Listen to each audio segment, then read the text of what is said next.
오늘 아침을 여는 말씀은 역대상 27장 23절부터 24절까지의 말씀입니다.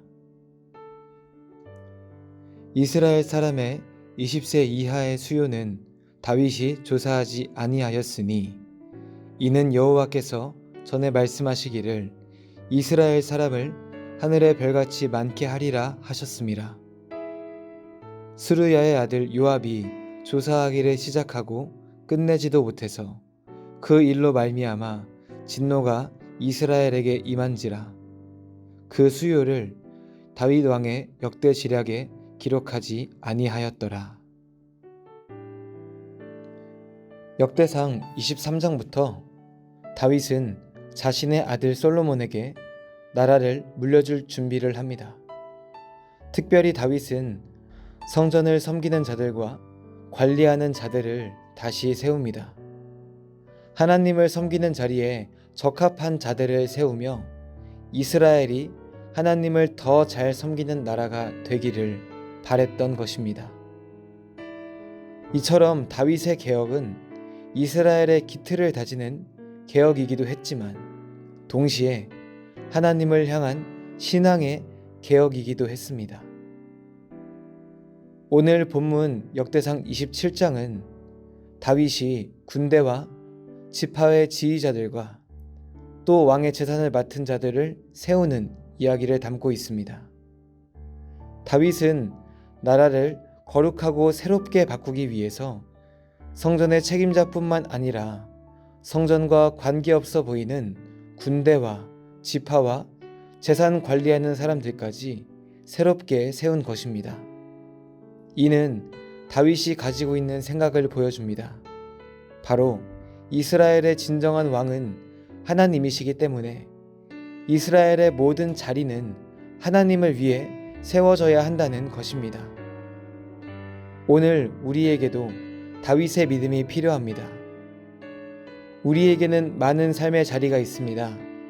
가정의 일원이기도 하고 직장에서 직급을 갖고 있기도 하고 누군가의 친구이기도 하고 자식이기도 합니다. 우리는 각자의 자리에서 조금씩 다른 모습으로 살아갑니다. 어떤 사람은 가정에서 따뜻하고 직장에서 차갑기도 합니다. 또 어떤 사람은 친구에게는 친절한 반면 가족에게는 냉정합니다. 또 어떤 사람은 한 모임에 가서는 성도처럼 살지 않고 다른 한 모임에 가서는 성도처럼 사는 사람도 있습니다.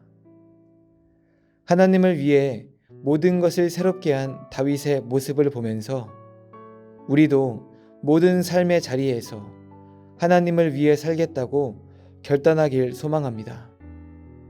하나님께서 우리에게 모든 삶의 자리를 허락하셨습니다. 가정과 직장과 사회 등 모든 공동체는 하나님께서 우리에게 주신 것입니다. 그렇기 때문에 우리는 어디에서 어떤 모습으로 살아가든 성도의 모습으로 살아가야 합니다. 나라의 모든 것, 심지어 자신의 재산마저 거룩하게 개혁했던 다윗의 믿음이 성도 여러분의 마음에도 온전히 살아있기를 소망합니다. 삶의 모든 자리를 하나님께 드릴 때 하나님은 우리 모든 삶의 자리에 임하시고 우리의 삶을 평화롭게 다스리실 것입니다.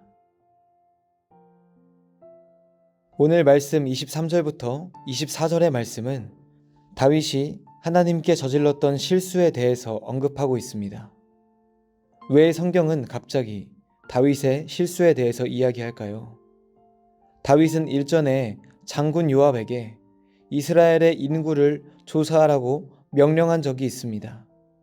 이러한 명령은 나라 안의 인구 분포나 군사로 쓸만한 사람을 계수할 수 있기 때문에 행정적인 명령으로 보입니다. 하지만 다윗의 내면에는 자신의 힘을 알아보고자 하는 교만이 있었습니다. 하나님은 다윗의 의도를 아셨고 이스라엘에 벌을 내리십니다. 역대상 27장에서 다윗은 이전의 실수를 반복하지 않습니다. 나라의 기틀을 다지고 여러 가지 행정적인 명령을 내리지만 교만한 마음을 가지고 일하지 않습니다. 이 나라가 하나님께 속했다는 거룩하고도 겸손한 마음을 가지고 일합니다. 이처럼 다윗은 변화되었습니다.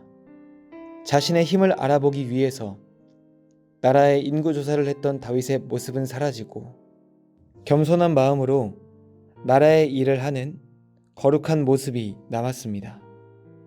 성도는 다윗처럼 변화되는 삶을 살아야 합니다. 이전에 범죄한 적이 있다 할지라도 하나님께 돌아와 회개하고 더욱 거룩한 모습으로 거듭나야 합니다. 날마다 변화되는 삶은 우리를 악에서 멀어지게 하고 하나님께로 이끕니다. 거룩한 변화는 우리를 예수 그리스도의 장성한 분량에까지 이르게 합니다. 날마다 하나님께 더욱 가까워지며 변화되는 성도님들이 되시기를 소망합니다.